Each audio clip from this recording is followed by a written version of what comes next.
These are 36 forms of Buddhism, or at least Buddhist-adjacent religions and philosophies. I've laid them out across two axes. The x-axis here is gradualism versus Subitism. These might not be words that you've heard before. They refer to a debate within Buddhism about the nature of enlightenment. Is enlightenment something that you work toward, step by step, getting a quarter of the way there, halfway, 3/4 of the way, and then finally stepping across the finish line? Or is it a sudden realization, like flipping a light switch? Before the moment of enlightenment, you're no more enlightened than anyone else, regardless of how much you study or practice. We call the former position gradualism, for obvious reasons, and the latter position is Subitism, from the French subite or subite, meaning sudden. The further left a sect is on this graph, the more gradualist, and the further right, the more subitist.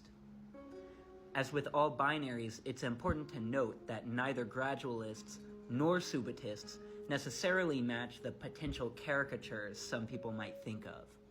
For plenty of gradualists, there is still a moment where a line is crossed into arhatship or Buddhahood. They don't necessarily think that you can be 72% enlightened or whatever. Similarly, not all Subitists are antinomians that completely reject the necessity of practice before, or more often after, enlightenment. Both gradualism and Subitism can take a variety of forms that are mediated to varying degrees and by different means. I'll explain the specific soteriology of many of these individual groups or schools of thought and try to justify why I've placed them where I have. The y-axis here is exoteric versus esoteric. If you're the kind of person to be watching something like this, you probably see the term esoteric tossed around online all the time. But I want to clarify the spectrum as it's applied in Buddhist studies and as I'm using it here. In general usage, the term esoteric refers to knowledge that is hidden. It's used colloquially to basically mean elite ball knowledge, but in a religious or spiritual context, it often refers to information or practices that are deliberately gate-kept in some sense. The term esoteric Buddhism is closely related to the concept of Tantra.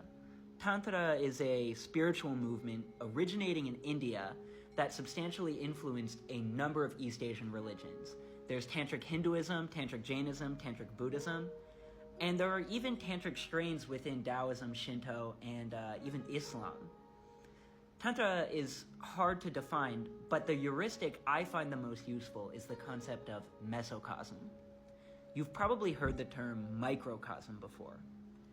It refers to a smaller representation of a larger system. It's usually not a static representation either, but something dynamic, in which you can observe movements in the microcosm and safely assume that analogous movements are taking place at a larger scale. Macrocosm, then, is just the inverse. It's a larger representation that allows us to understand something happening at a much smaller scale. So a mesocosm is something that sits in between a macrocosm and a microcosm, allowing us to learn something about both. And in Tantra, as in many forms of esotericism, the principle of as above, so below is fairly applicable. If you make a change deliberately in the microcosm, you will see something similarly shift in the macrocosm and vice versa. But in Tantra, it's more a matter of as in the middle, so above and below. The Tantric microcosm could be said to be the interior of an individual, your mind, your consciousness, right? A sentient being trapped in samsara. And then the macrocosm is, at least in the Buddhist case, a cosmic Buddha whose body is the entire universe. Now, unfortunately, it's very difficult to, go inside yourself and intentionally just make changes. And it's even more difficult to directly access, the cosmic Buddha or Brahman or Tao or what have you. So in Tantra, ritual serves as a mesocosm that allows unenlightened individuals to interface with a cosmic Buddha and be transformed, to align these two things together, right, by means of the mesocosm. As in the middle, so above and below. Now, the mesocosm in question during these rituals is often a mandala, a visual representation of the cosmos with the cosmic Buddha, often Vairochana, but sometimes other Buddhas or Bodhisattvas, sitting right in the middle. Other times, the mesocosm might be a spoken or written mantra, an oral manifestation of the Buddha's speech that, just like the mandala, you make changes there, you interface with the mesocosm, and thus effect an alignment between yourself, the microcosm, and the primordial universal Buddha, the macrocosm. Lastly, it can sometimes be the practitioner or the practitioner's teacher or guru, their physical body, right? Through the use of yoga, in the case of Hinduism sometimes, and in Buddhism more often mudras, which are hand signs. If you've seen like Naruto or Jujutsu Kaisen, right? You see them do these hand signs. These are mudras.